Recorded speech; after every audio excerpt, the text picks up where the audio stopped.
making their way north to play the Ravens on Sunday, but the undefeated Maryland Terrapins are hoping to stay that way in a trip up to State College in Happy Valley to take on the Penn State Nittany Lions. It had been a little bit of a mixed bag, and they had to play Michigan a couple of weeks ago, and Maryland will find out about that in a couple of weeks. Steve Jones has seen it all on the sidelines, up in the booth as the play-by-play voice for the Penn State Nittany Lions and the Lions' Den up there for basketball and football for almost a quarter of a century now. He also teaches a little bit of journalism up there. Journalism. Steve, every time you and I get together, we talk about the lost art of journalism. How are you? How are things in State College, my friend?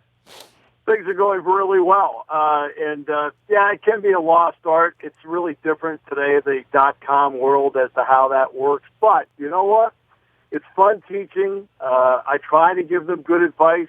It doesn't mean I always do, but I try to. Well, I tell you, as a guy who had my credential revoked by the Orioles 11 years ago and then got denied this week in Toronto, I'll come lecture your kids. Just make it a football weekend because I want to come up and see a game if I'm going to come up there, you know. Or make Springsteen in town because he plays the Bryce Jordan all the time. So, I mean, I need another excuse to come up there at some point besides like Wally Richardson and Kim Herring or something like that. But certainly this is a great excuse to come up to Happy Valley from a Maryland perspective. These are the good days, right? I mean, DJ Durkin, new things, Big Ten. I remember when you guys would come down from the Valley and just pound us in the 70s, in the 80s, all the way through from Capoletti and Fusino. I mean, we just got annihilated, and now Maryland is trying to make its comeback. You've got a Maryland guy there. This is a really interesting football game on a fall afternoon up in Happy Valley. Yeah, it sure is. I think Maryland's done really well to this point. You can only beat who's in front of you, and the fact, you know, they haven't played a great schedule, but I thought the Central Florida one was really good. I like how DJ Durkin has organized his team. I think you can see certain touches that we saw in the Michigan defense a year ago that you can now see in how they want to play defense at Maryland. I think he's done a good job with that. Perry Hills has played really well to this point. I think the Maryland staff has done an excellent job of seeing what he's capable of and keeping him within the realm of what he's capable of and not forcing him to do too much because he threw too many interceptions last year. This year he's only thrown one. I think he's picked the right spots to run, and I think the running game for Maryland has been outstanding with all the stable of running backs. Now they have Wes Brown back to go with Edmonds, to go with Harrison, to go with Ty Johnson. And then picking up Telvin Morgan from New Mexico State was big because he's not only a good receiver, but you watch him on tape. He is an outstanding blocker, which really fits well into this scheme. Well, it is interesting, this Big Ten thing, right? I mean, a couple of years ago, Edsall comes in one way, goes out the other way. We start seeing these Big Ten teams with these gigantic offensive lines. Then you start throwing the Nebraskas into the mix. I mean, we have a trip to Nebraska in 6 weeks to play football.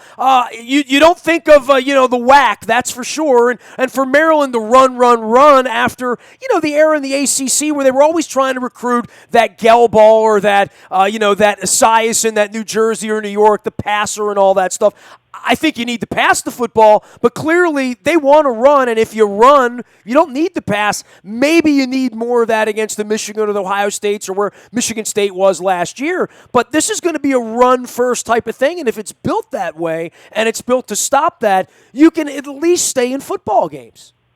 Well, RPOs do allow you to stay in football games. There's no question about that. And I think that a lot of teams have gone to run-pass options. It didn't take long for Ohio State to go to it, and they've always recruited their quarterbacks around it. And, in this league, it's always been thought of power running. Well, there isn't a lot of power running in this league anymore except for Wisconsin and Michigan at this stage. And I think you have to be able to run the football to win any game. I don't care. You mentioned the Ravens and the Redskins. You still have to be able to run the ball in the NFL, and sometimes you have to set up your run by throwing the football a little bit. And that's one of the keys, I think, for Penn State to get guys out of the box so they can unleash a Saquon Barkley is they need to continue to throw the football and get that eighth guy out of the box and get it down to 7 if they can. Well, obviously, in Barkley and McSorley, you got a couple special guys. Tell us about your squad here. I caught a little bit of the Michigan game, which wasn't much worth catching. It really is amazing how there's sort of halves and then everybody else. And, this is where Penn State and Maryland need to eat. This is how they're going to become bowl eligible and get the program back headed in the right direction for both of these places.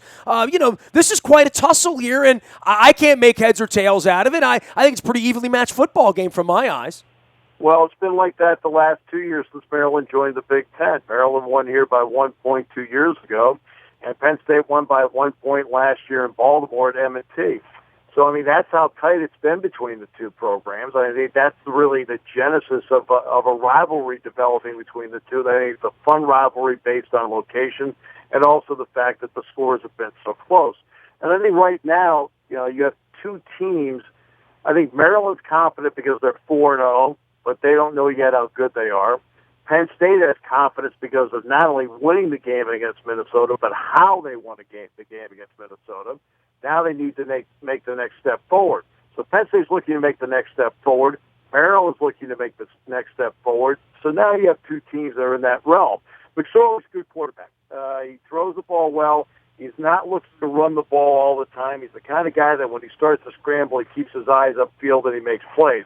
Barkley's a special running back who just hasn't had a lot of room to operate so far, but he's really, really good. They have three really good wideouts, Godwin, Blacknall, and obviously Hamilton. They add Tompkins into the mix.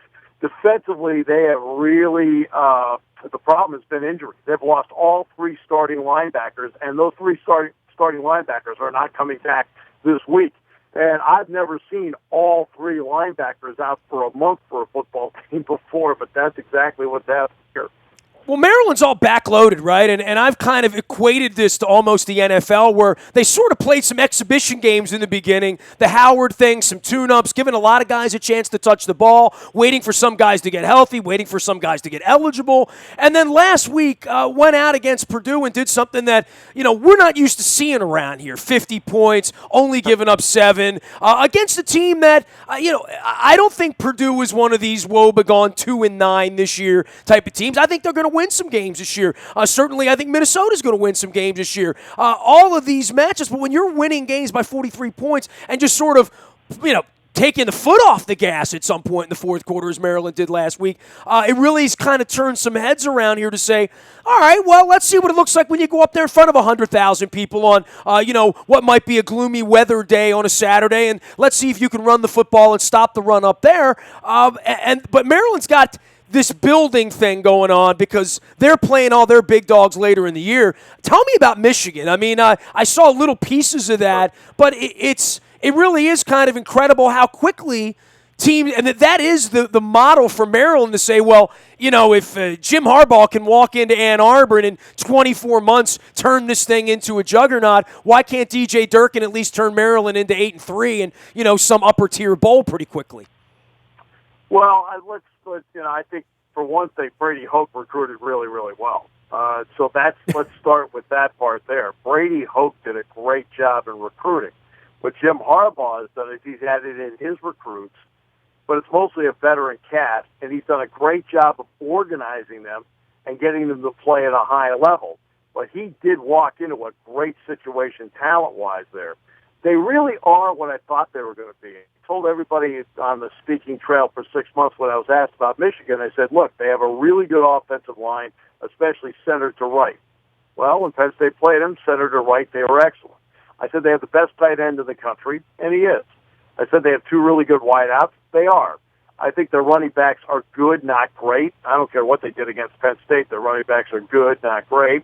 And the quarterback so far has been a very good game manager that's playing with more confidence. I said defensively, their defensive line is great, and a veteran group, they are. I said their secondary, especially with Lewis back, is outstanding.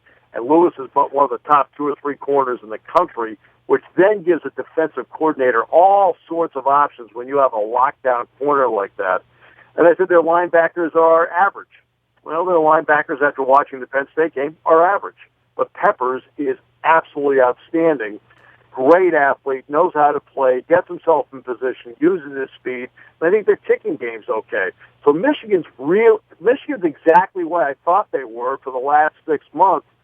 But Jim Harbaugh walked into a great situation talent-wise, and he's done a great job of making it better and utilizing it. You guys played nip and tuck all week with Minnesota last week. We're going to see them next week. Some thoughts about the Gophers as well, Steve?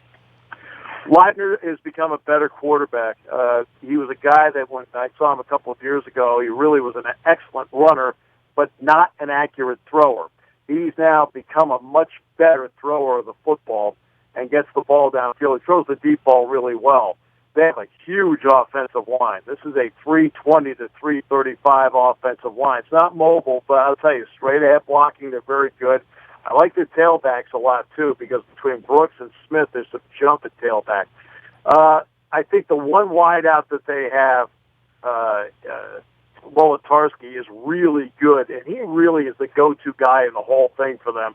The other wideouts are okay. Defensively, they're okay. They're not great defensively. I think that Maryland will be able to move the football on them. I think their place kicker is excellent. I think the punter is good, and they have a very good return guy in Myrick. So I think that's going to be a game where the final score is going to be somewhere in the low 30s, maybe even in the 30s somewhere for each team before it's finally settled. Because I think Minnesota's good offensively, they're okay defensively. We're chatting with Steve Jones of the Penn State Radio Network. He's been up there doing it for about a quarter of a century, 1980 graduate. You can find his work at stevejonesshow.com as well as at psu.edu. He also is an instructor of journalism. Hey, man, it's basketball season too, right? I mean, I'm wearing my UMBC shirt with the dogs, and we got Moonlight Madness going on everywhere. And, I mean, they're starting to play ice hockey now. The NBA's getting but, I mean, up at Penn State, you got basketball duty too. You double up, right? Yeah, this will be my 35th season doing that, and this is going to be. He's got Patrick Chambers as the program going in the right direction. He's done a great job recruiting, especially in the Philly, D.C., Baltimore area. Shep Garner is probably going to be one of the better shooters in the Big Ten this year. They've added Tony Carr, the point guard out of Roman Catholic in Philly.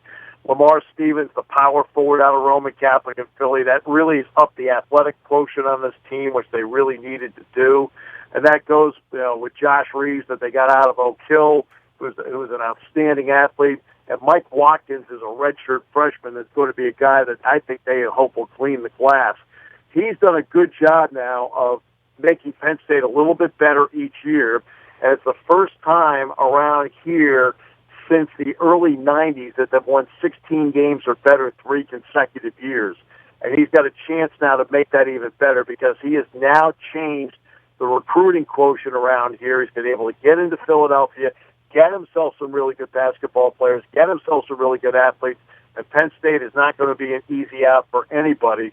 And I've actually done a few UMBC games in my time, including one down at the Baltimore Civic Center. Hey, there you go. Now you're talking. Let's get over to the rack. They're building stuff over there. It's great at UMBC. By the way, we play at Penn State at Bryce Jordan on Tuesday, February 7th, which would be the day of the Ravens Super Bowl parade, by the way. Just, and I'm sure it'll be a brisk 21-degree evening with 8 inches of snow on the ground. But, for Maryland, they were so stacked last year basketball-wise, and it was such a disappointment the way it went down. But kept Trimble around, sort of reloading a little bit, maybe some better than the parts, last year being the opposite, and Diamond Stone and all of that, and all the guys running off to the NBA, and it looked like they were running off to the NBA sometime right around Super Bowl weekend, quite frankly. The basketball thing's a lot different than the football thing, right? The football thing feels like you hear about a kid and you got 3 or 4 years to watch a kid develop and play. The basketball thing is just, it's every 6 months the thing's going to turn over by 60% or something like that. Yeah, no question. That's why Melo Trimble's staying the way he has going into his 3rd year now at Maryland. I think it's a big help for the stability of Mark Turgeon's program. I know Melo had an up and down season last year, but I think he's a really special talent. He seems to really dial himself in at the big moments where he's the coolest cat on the court. And he does a great job of distributing the ball. When Penn State played down there last year in the Big Ten opener, Diamond Stone had a big game, huge game at the free throw line, and Penn State led most of that game until about 5 or 6 minutes to go. I remember. I remember exactly. I was watching at Riley's Oyster, and I was frightened. Yes. Yes, and I hope the Oysters were good. They almost curdled in the end, but no. But you know what struck me about Melo Trimble? Melo Trimble was not having a great night shooting the ball. So what he did was realize what he wasn't doing well that day. So then he dialed it back and he made everybody else around it better. it takes a really special guy to check the ego in at the door and say, you know what, this is what I need to do, quote, for us to win. And that's why when it came time for me, I'll release the stuff next week. I know we're not supposed to release our votes, but I mean, we had to pick 10 guys that are players of influence in the league. It was a pretty easy guy for me to vote for. Because I just think, he is a smooth, intelligent, knows where all the parts on the floor are. He knows where all the chess pieces are. And I think Maryland's done a really good job with that. And I think the Penn State-Maryland thing, I mean, the games between the two teams have been really close in basketball, too. So that's become another fun series, another reason why I was really for Maryland getting into the Big Ten. Now, more so than Nebraska, more so than Rutgers, Maryland was the one I wanted this conference the entire time because I thought it would just add a regionalism to it, but I also thought Maryland would add a quality to the league, too. Well, Penn State's got to get better at basketball. Maryland certainly needs to get better at football in order to have some sense of balance because, I mean, no one wants to be in a conference where Ohio State and Michigan beat you 50-10 every week, right? Like, no one's going to settle for that, certainly not in your part of the world on the football side, and as well on the basketball side here when you throw the Dukes and the North Carolinas and those rivalries out. It is nice that something has sort of started with Michigan State and certainly and Wisconsin. And from Maryland's perspective, at least the basketball program feels really relevant again, and every night felt like a big night last year. We didn't have that for a period of time in the ACC, the Big Ten, or in any league, quite frankly, when you're not relevant. It's tough. Speaking of relevant, I'm sorry, go ahead, Steve. No, go ahead. I was going to say that, but that's a tribute to the job Mark and his staff did. Because, and I don't think people realize how difficult it is to go into a new league, and suddenly you have to learn 13 teams that you weren't used to playing, and they did that quickly, and I give them a lot of credit for that. Well, learning the officials, learning the way to the gym, learning the airport. I mean, for the organization, for the people that plan, what do they know about Lincoln, Nebraska? What do I know about Lincoln, Nebraska? Or, Iowa or, any of these places. We got Steve Jones here, the longtime voice of Penn State, joining us here now. Of course, the Nittany Lions and the undefeated Terps. Steve, I got to keep saying undefeated because you only get that title for so long. It's not going to be forever. We're realistic about this. How do you see the game on Saturday really unfolding on your side? Because you've obviously seen them come up against a tougher talent 2 weeks ago. Maryland hasn't really been, Central Florida maybe, but, Maryland's feeling good about itself right now. And that's when you go up onto the hill there and there's 100,000 people bearing down on you, it's a different environment up there at Penn State. Well, I think part of it's going to be the start of the game. I think one of the keys when you get into a situation like this is which team plays with the lead. I think playing with the lead becomes really important, and Maryland, for the most part this year, has played with the lead. So what happens if Penn State gets to the lead? How does Maryland react? Is there any thought of, oh, wait a minute, I don't know how this feels like? Or if Maryland gets to the lead and Penn State now has to have another comeback week like they did against Minnesota because they were down 13-3 at the break. I think obviously the running games on each team are going to be really important in a game like this. I also think above all, it's very simple, but I think giveaway, takeaway becomes really important. When Penn State played Minnesota, there was only one takeaway in the game, and that was an interception by Jordan Smith of Penn State in the end zone. And Maryland's done a great job this year of taking care of the ball. They've only turned it over twice this year, one interception and one fumble, and they've done a good job with takeaways. They've had 6, so they've been a +4 this year, and they have 14 points off of takeaways and haven't given up a single point off of takeaways. So I always find giveaway, takeaway to be critical because those are the quick change moments that swing momentum in games. Well, I know last week we said, hey, we're stepping up against Purdue here. We'll see what they're made of, and they go out and put 50 up and give 7 up. We'll see how it turns out in Happy Valley. I know we've got a lot of people who are always sort of in that gray area of paying attention to the Terps. I mean, you guys don't have that problem at Penn State, but, I mean, even last week you could see all the empty seats, and DJ's trying to build something. And, even when he wins a big game like that, Steve, the talk amongst the fan base is, well, he'll be the next guy to get a job in the SEC when this job opens up or that. And, I don't really see it that way given the amount of money that's coming into the program and what they're trying to build there and where Maryland could really be a dominant force in the Big Ten if DJ so so decreed it, and it works that way. But this is a time where the people in that gray area that maybe used to be a Maryland fan, or they graduated but they stopped paying attention to football and only are paying attention to basketball, that they're sort of paying attention, and a big win at Penn State would really be a shot in the arm for what they're trying to build there as the business of football and the business of selling collegiate athletics, which they struggle to do at Maryland for football. Well, I think both schools are in that same spot, too, because you're talking about Maryland's trying to get another win here and get a win that makes people perk up and notice. I think a lot of people around here have felt that the Minnesota-Maryland games back-to-back here were really important here as well because of what happened at Michigan. So I think that, both guys are in that spot at this particular moment heading into the game. But I think one thing that is missing among fan bases across the country, and I completely understand why, is patience. And patience is something where it takes time to build. You have to go through a process to get there. You just can't wave a magic wand and it happens. And you mentioned Jim Harbaugh earlier. But Jim Harbaugh had the built-in advantage of how well Brady Hoke recruited. I mean, for example, Maurice Hurst and Taco Charlton and Darbo and Chesed and Peppers and Lewis. I mean, all these critical guys. Well, all the upperclassmen were there before he was there, sure. Right. He didn't recruit a single one of them, okay? Now, he's done a great job of coaching them. So DJ comes into a situation where he's got to build some parts, not all, but some parts of the program by scratch. And so that takes time to do. And I think a lot of people are impressed by his acumen. They're impressed by his football ability. They're impressed by his demeanor. And he seems like he's a really good coach. You're around him more than I am. But it's, and the same thing can be said for James Franklin. James Franklin's a really good coach with a great demeanor and outstanding acumen. But he's also had to bring a program back that he inherited that had only 63 scholarship players that they were allowed to have his first year here. When you're only allowed to have 63, you are starting from behind like everybody else.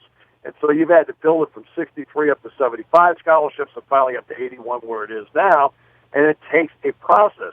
Fans are not interested in the process. Fans want to know what day you're going to be at Ohio State.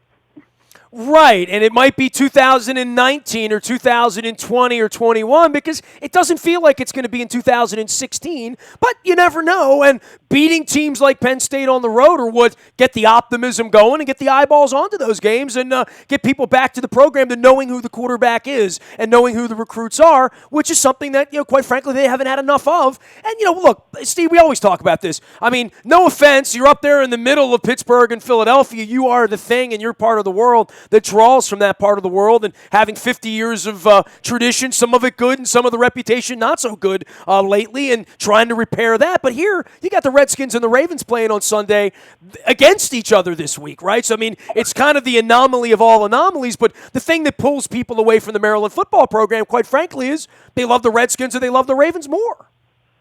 And, and that's what I've always talked about for years when it's come to schools like Pitt and Temple here in this state. Sure. I think it's awfully hard for Pitt and Temple to get to the front page of the Philadelphia Inquirer and the Pittsburgh Post-Gazette because the Steelers and the Eagles obviously dominate their markets. They're easily the most popular teams in those markets. Steve, it's incredible. Villanova won a national championship, and 3/4 of Philadelphia hates Villanova. Right? I mean, literally, 3/4 of their hometown hates them.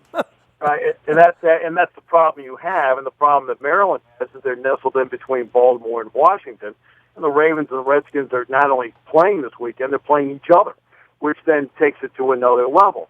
So, I mean, that's always going to be a problem, as opposed to a Penn State, a Clemson, an Ohio State, and Alabama, where on Saturday they own the state, and that's because they're nestled in a part of the state where they're not competing with other people. And that does make a big difference.